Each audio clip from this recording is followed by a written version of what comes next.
What if I told you that more than 2,000 years ago, in a world without modern weapons, technology, or communication, one man set out to conquer everything known to mankind, and almost succeeded?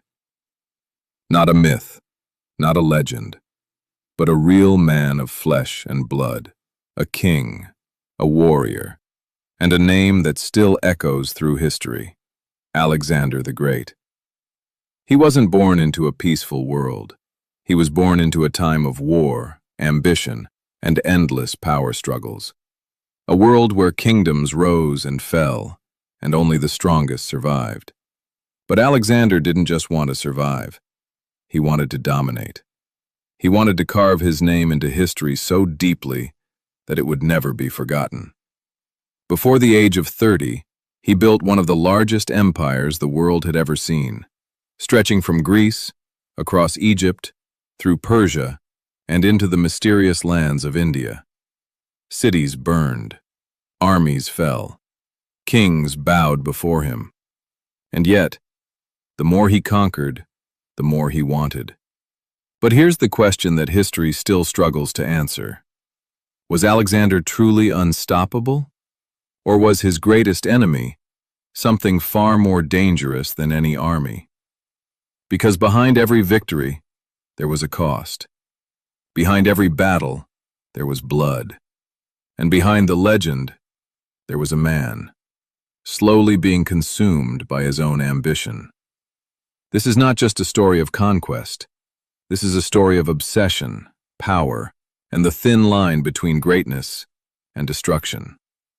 And by the end of this journey, you might start to see Alexander not just as a hero, but as something far more complicated. Alexander was born in 356 BC, in the rugged and war-driven land of Macedonia, a kingdom often looked down upon by the more civilized Greek city-states.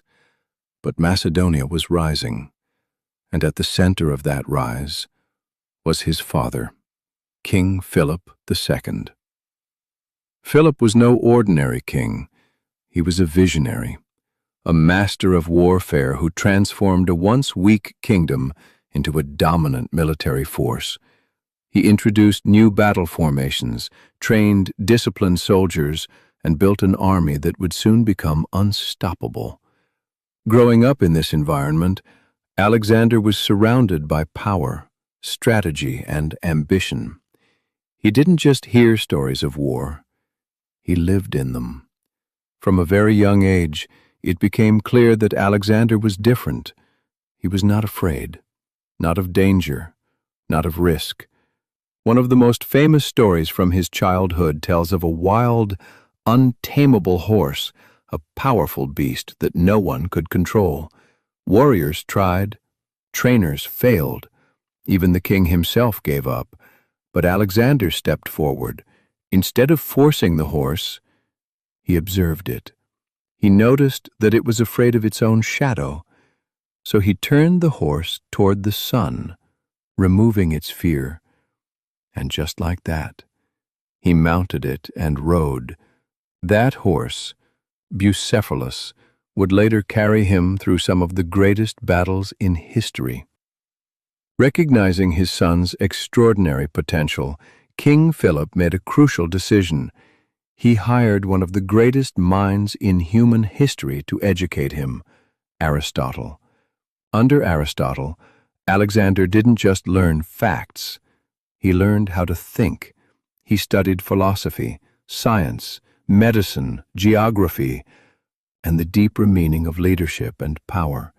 He read about heroes like Achilles and Hercules, warriors who achieved immortality through glory, and slowly, a belief began to grow inside him that he was not meant for an ordinary life, that he was destined for something far greater. In 336 BC, the course of history changed in a single moment.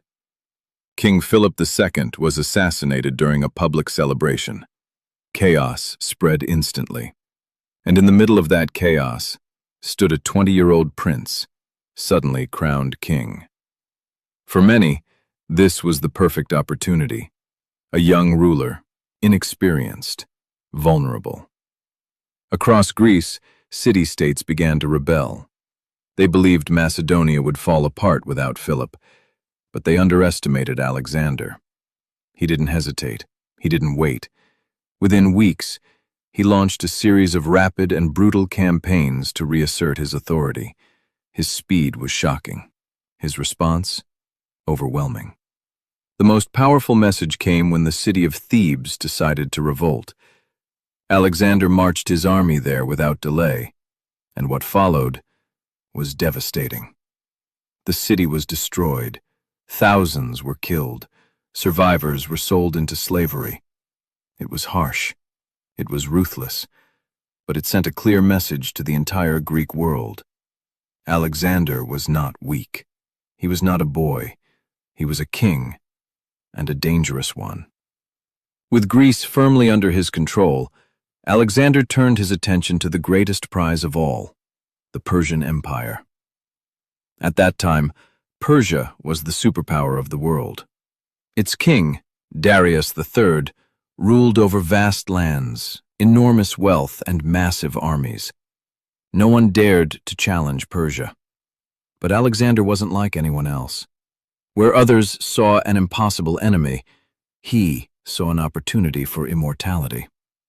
And so, with an army of just around 40,000 men, he made a decision that would change history forever.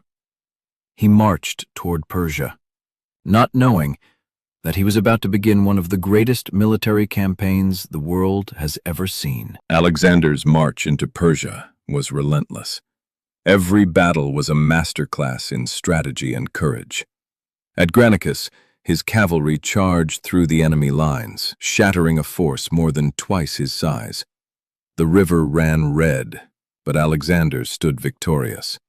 Then came Issus, where Darius III faced him directly.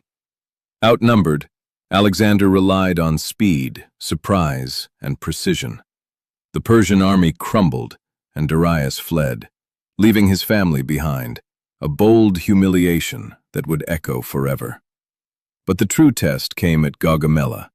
The ground shook with the clash of tens of thousands. Chariots, cavalry, infantry, chaos everywhere. Yet Alexander atop Bucephalus led a decisive strike straight into Darius's heart of command. Persia fell, its king fleeing again, and Alexander became the master of an empire stretching from the Aegean to the Indus. Every victory was not just conquest, it was legend. Every city that surrendered, every army that fell, added to his myth. He didn't just defeat kings, he rewrote the rules of warfare forever. But Alexander's ambition did not stop at Persia. To the east lay India, a land of unfamiliar rivers, massive armies, and fierce warriors. The journey was brutal. Endless jungles, monsoon rains, and massive elephants made every step a battle of survival. At the Battle of the Hydaspes, he faced King Porus, whose elephants towered over men and horses. Many feared the beasts. Alexander studied them instead.